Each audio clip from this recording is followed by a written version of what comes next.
you remember, back when I did my walkthrough of RStudio and all of its elements, I mentioned that I'd be talking later about packages, because there's this little window down here in the lower right called packages, and you can see all these things in here, and I told you I'd explain them later. And this is the explanation video I promised you.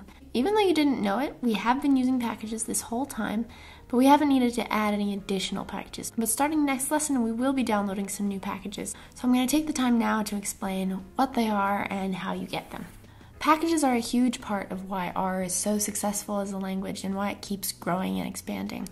Any user can make a package and put it out on the internet for others to use, and a package is just a bunch of R functions, data, and code in a set structure that others can use in their own code.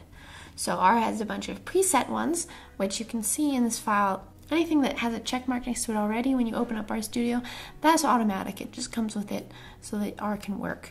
But there are ones as well that we're going to be adding.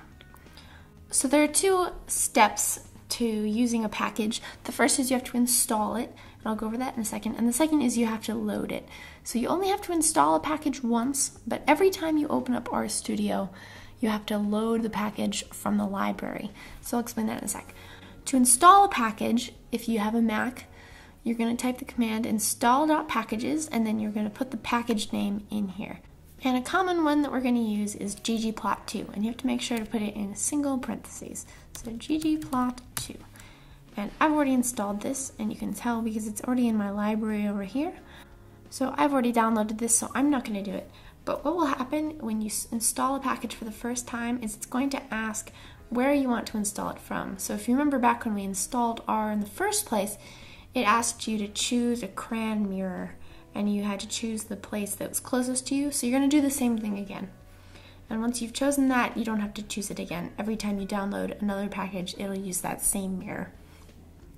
So once you've installed it, it's now in R, it's on your computer, but it's not active. So every time you open up RStudio again, this is actually a really useful feature. It might seem a little annoying to you that you have to load a package every time you want to use it, every time you restart RStudio, but it actually saves your computer's memory, because that means that every time you open RStudio, it isn't automatically loading and running all these different packages that you might have downloaded. It's only going to run the ones that you tell it to load. So this actually helps your computer run faster.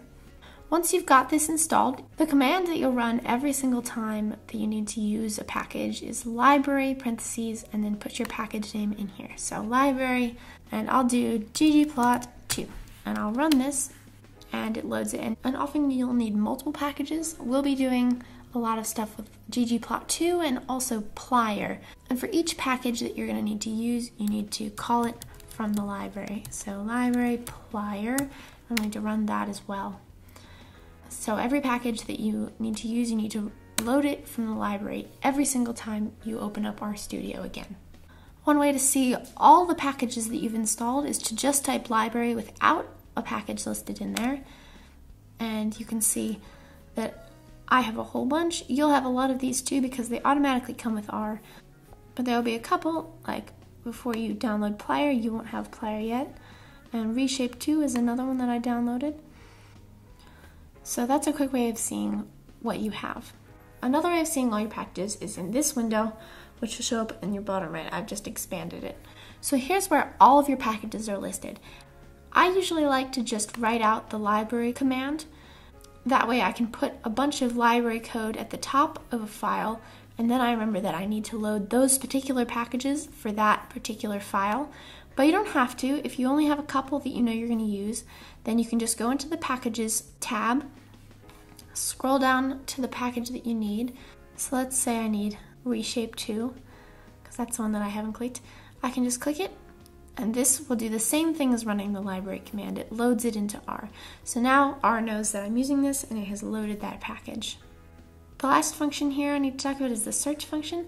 This will list everything that I've loaded, so it lists all the things that have check marks next to them. You can just go into this tab and look, but you can also press search. And now it shows that I have loaded a bunch of things, and some of these are automatic. So the utility package, it already comes with RStudio. It'll already be loaded in there. There's also a basic graphics package, a basic stats package. All of those you don't need to worry about. They're already in R for you.